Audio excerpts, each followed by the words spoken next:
viewers, and welcome to another episode of Hotspot. Tonight, as usual, we have a massive lineup.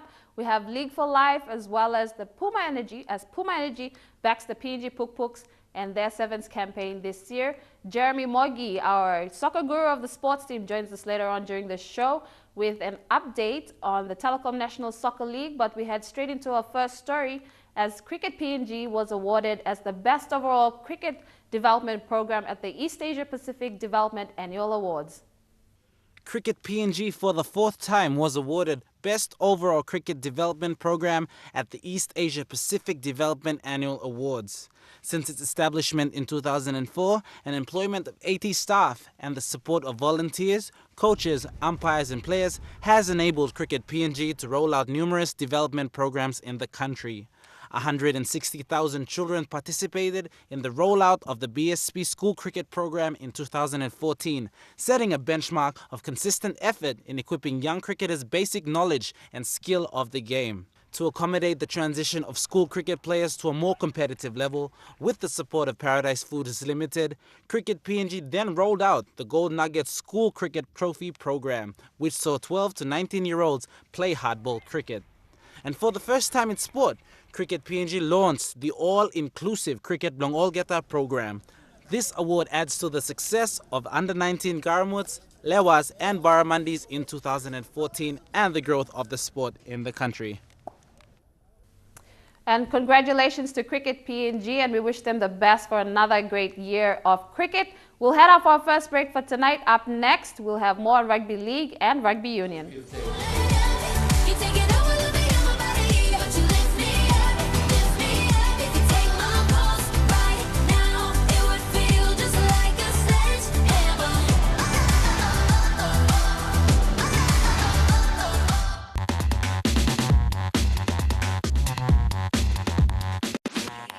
If you've just joined us, you're watching Hotspot. Now, a number of sports codes have been rolling out numerous development programs around the country, and PNG NRL and the League for Life program have been rolled out in major centers of Port Moresby as well as East New Britain, and will be soon branching out to other provinces as well. So let's take a look at League for Life. The League for Life team is here on behalf of the NRL PNG. We manage the League for Life program, which is funded by the Australian government, and we're of course very thankful to the Australian government for funding a Sport for Development program that's here to develop the students between 6 to 12-year-olds. We've now been finished 12 months of the first year of this pilot phase, which ends in June 2016.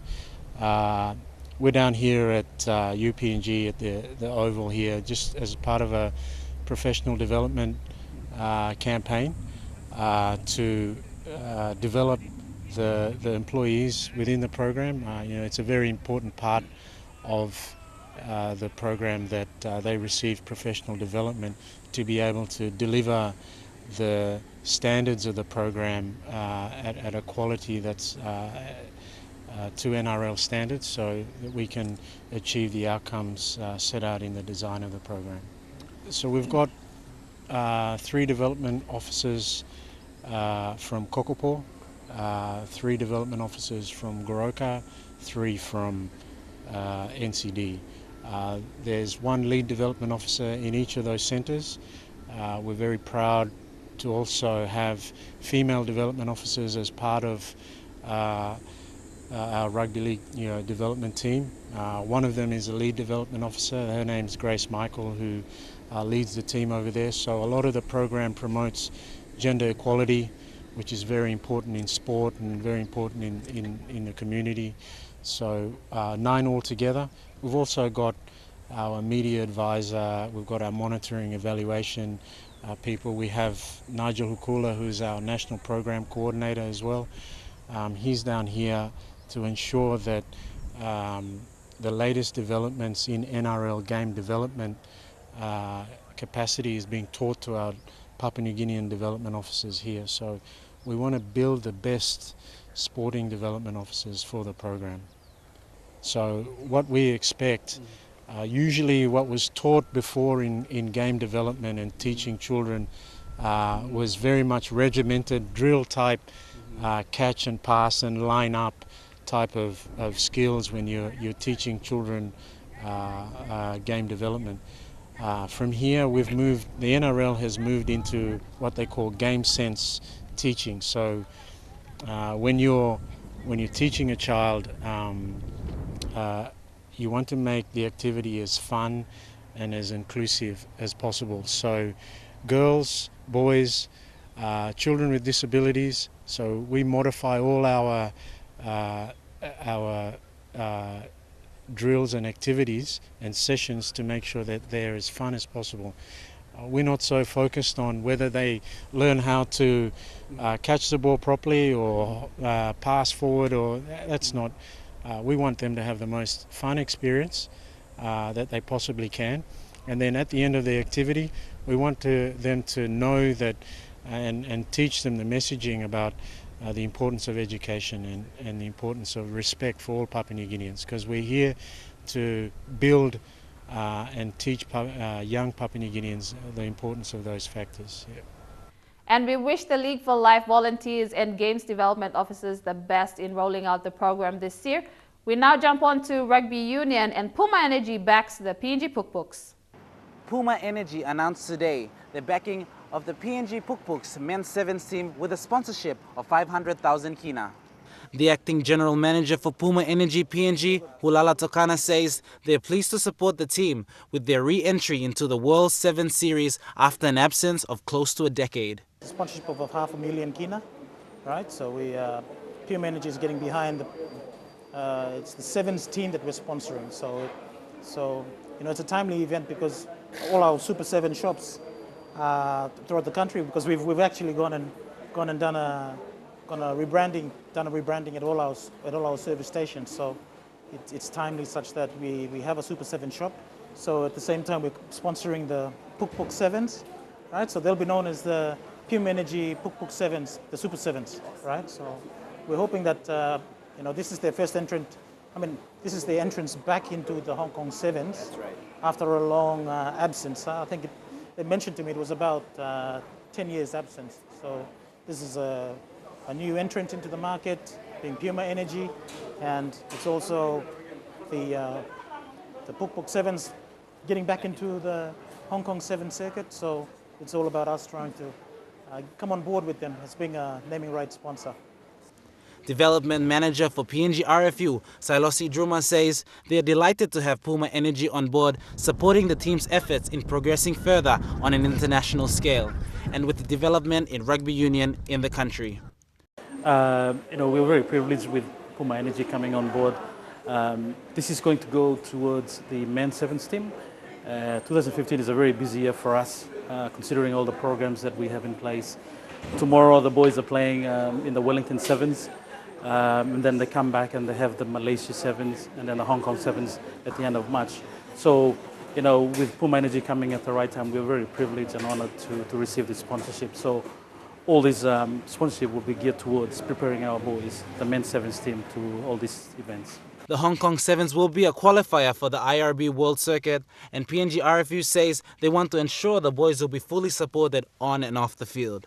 The sponsorship is timely as the team will be playing in the upcoming Hong Kong Sevens as well as their preparations for the 2015 Pacific Games in July. And we wish the PNG Pukpuks the best in the Wellington Sevens this weekend. We head out for another break for tonight. Up next, Jeremy Mogi, the soccer guru of the sports team, joins us with Telikom National Soccer League.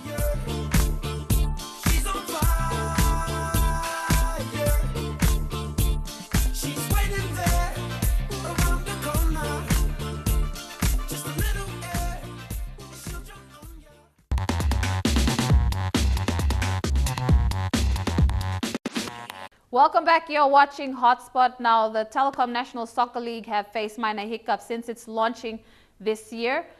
Jeremy Mogi, the soccer guru of the sports team, joins us for a review of round 2 matches as well as a preview of round 3 this weekend. Thank you very much, Kola. Well, the NSL this weekend, it's going to be a massive 3 games. They will be held. Round 3, of course. Hekari will be traveling up to Leh. They'll be taking on Besta FC, the young guns now. Besta from what I've heard, were very, very strong. They defeated ORFC surprisingly last weekend at the SIK. Oro weren't as in tune as they normally were. In fact, it was a little bit disappointing for them as well. However, Besta, they've brought in a bunch of new and very young players, and we'll be looking forward to perform up against the might of Hekari. Now, Hekari, on the other hand, they played their first match last week, taking on the new franchise Lay City Dwellers, and they basically handed the new boys a heated welcome into the NSL. They trashed Lay 3 goals to 0, and they'll be hoping to continue on with that form coming up this weekend, especially when they take on Besta. Now, from last year's record, Besta has yet to defeat Hekari, although their coaches Winton Rufa and of course Milan Miric, both of whom have been assisting with the national team so far. They'll be looking for the boys to have a much more improved performance than last year. Now, down here in Port Moresby, a lot of viewers would have been thinking that the matches would be held over at the IPA grounds, the home of Hekari themselves. However, there are some issues that still have to be sorted out between the IPA management and the NSL board. Now, earlier today, we caught up with Simon Koima, who is the Telikom NSL competition manager, and here's what he had to say. I waited for a response from PNG and various officials concerned. However, due to non-response, we have to find an alternative so that the game continues on. And people in Mosby want to see the games being played. And I'm sure there are some fans out there, they want to see the favorite club and player play. So we have secured CIS Bomana as the alternative venue. Is this temporary, and for how long do you hope the competition can move away from that? The competition is for this week only, subject to further negotiations with the management and them giving us the green light. But we can't wait. I have 3 weekends in a row away games, so we have decided to find an alternative venue, and that's the venue available to us. Now, are you at liberty to inform as to what these issues are to do with the IPA management? No, I cannot. It's something to do with the management of IPA and NSL management, so I cannot say anything further. Of course, the big doubleheader will be held at the Bomana CIS grounds. That's the Correctional Institute Services, and that's going to kick off at 11:30 on Saturday. The first match will be between ORFC and Admiralty. Now, Admiralty, they had a great 1-1 draw against Medang over at the Leeuwarden, and they'll be expected to come out all guns blazing. They lost last year and also had not so much the best of performances against Oro in the 2014 season, so they'll really want to improve coming up against the Butterflies this weekend. Now, the other big match will be between hosts FC Port Moresby. They're back in the competition. They had a 1-1 draw with Lay City in the opening rounds of the NSL, and they will now be taking on Medang. Medang, of course, they have a number of players filtered up from the PNG Games. They are, of course, PNG Games champions as well, so they've proven themselves to be a very, very strong squad. So that match is also expected to draw a lot of fireworks. However, one of the concerns is that Bomana is, of course, it's outside Port Moresby. It's not as easily accessible, but competition manager Simon Koima he said that, hey, look, with such a big and massive games that will be held, he's pretty confident that there will be a lot of support for the 4 teams this weekend. I'm sure I will, and I'm expecting a lot of crowd because it's the first game in Mosby. The venue up at Bomana, I don't think it's too far. I'm sure people can afford to go up there to watch a good game. Now, Scholar, just to finish off, heading into this weekend's competition, you have Hekari in first place, followed by Besta. So it is a top of the table clash that will be held up in Lay. Following that is Medang, And then, of course, FC Port Moresby coming up with Admiralty, and Oro and Lay City Dwellers down at the bottom of the table. But it is a new season, the 2015 version of the NSL, and a lot of the clubs have learned a lot from last year's performances. And they've all said prior to the beginning of the competition that they're looking forward to improving, with of course the target winning this season's NSL. Back to you, Scholar.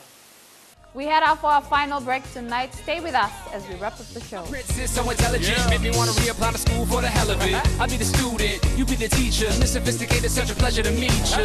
Yeah, but here's the only issue. Since we met, you gotta turn my world upside down. And I don't really mind Spider-Man kissing you as long as you're planning on sticking around.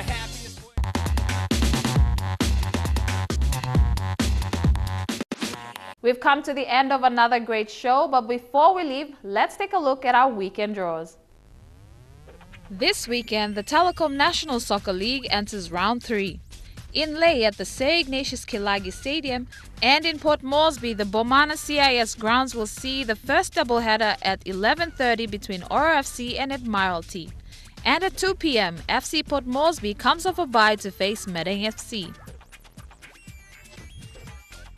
The 2015 OFC Champions League have confirmed 12 teams to compete in Fiji in April.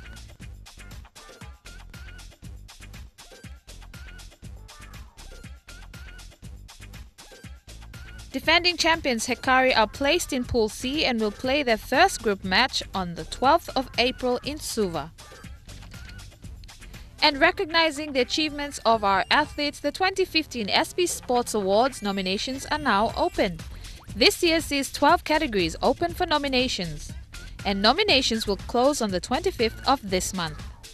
A reminder that if you'd like us to feature you on the show or have us train with you on our special segment Get Involved, please shoot us an email at sports@emtv.com.pg.